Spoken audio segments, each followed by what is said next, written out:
Toastmaster, fellow Toastmasters. Please tell me you're not filming me.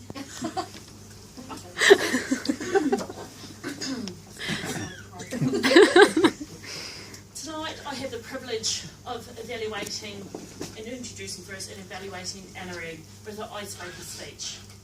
Now, anybody who knows me here knows that I love icebreakers. It's the first time we get to see our fellow Toastmaster stand up here and do their maiden speech. But it's also, as a club, we get to know our other club members a lot better. So it's exciting. I love them.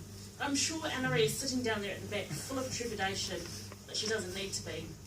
We've all been here before, we know what it's like, and we know how good it is to sit back down once we've finished our speech. Once the first one's done, you soar from there and fly to the heights of Toastmasters. I'm just going to repeat what Gary's done, just in case the GE pulls me up on it later. The objectives of the icebreaker speech is to begin speaking before an audience, to discover speaking skills you already have and skills that need some attention. The time, Mr. Timer, is 4 to 6 minutes. I really can't tell you much about Anneri, or else I'll steal her thunder from her speech. But I can tell you, and she's quite excited, and I can truly understand this, it is her mum that's coming to visit in a couple of weeks' time. So I don't think we'll see much of Anneri. How exciting.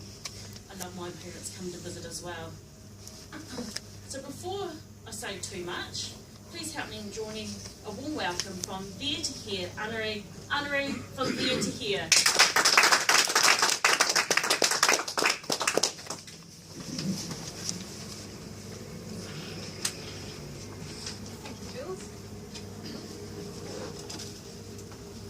Toastmaster, fellow Toastmasters, Africa, the land of milk and honey, and according to the South African President, Mr. Jacob Zuma, the biggest land of all.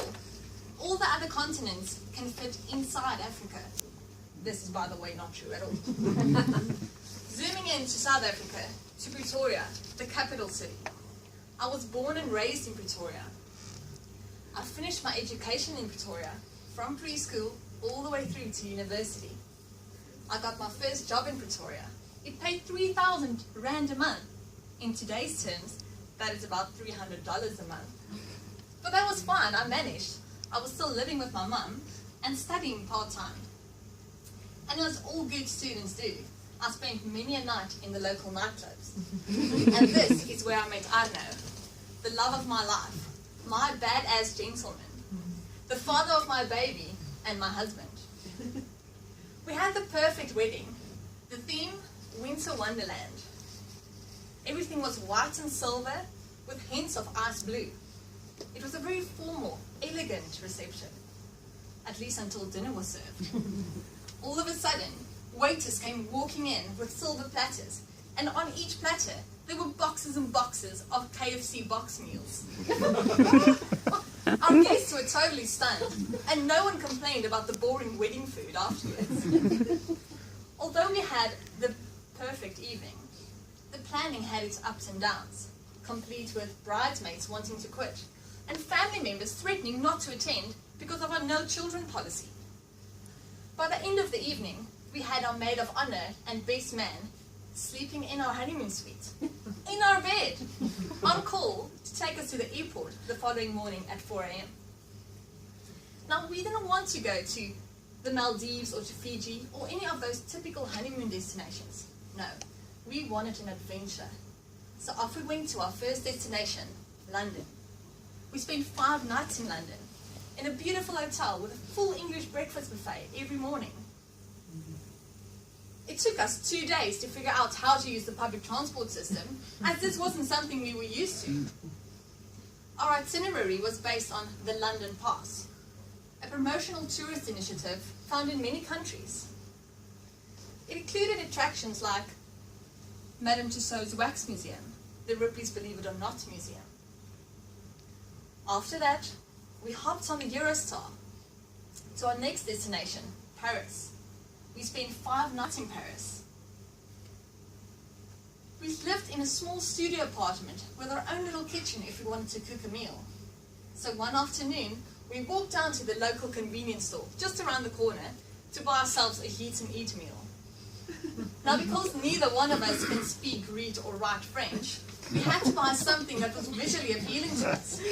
So we bought a big green and yellow box with 4 thick slices of pizzas and a little microwave oven symbol in the bottom left corner. Perfect. Back to the apartment to heat up our meal.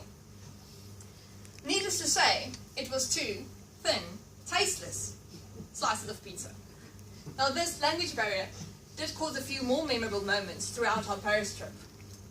Our itinerary was once again based on the Paris Pass. It included attractions like the Louvre, the Notre Dame Cathedral, and the Arc de Triomphe. Our honeymoon really was an adventure and the best experience ever. Now let's fast forward 4 years, and I live in a new country. I have a 2.5-year-old son. We are still getting used to all the weird and wonderful things we've experienced since moving to New Zealand. Things like referring to the highway as a motorway, referring to a robot as a traffic light, putting in my own petrol at the petrol station, the amazing parks, the amazing playgrounds. You pay for a DIY car wash. You have DIY dog wash. People walk and cycle to school. Children walk and cycle to school. I don't have a fence in front of my property.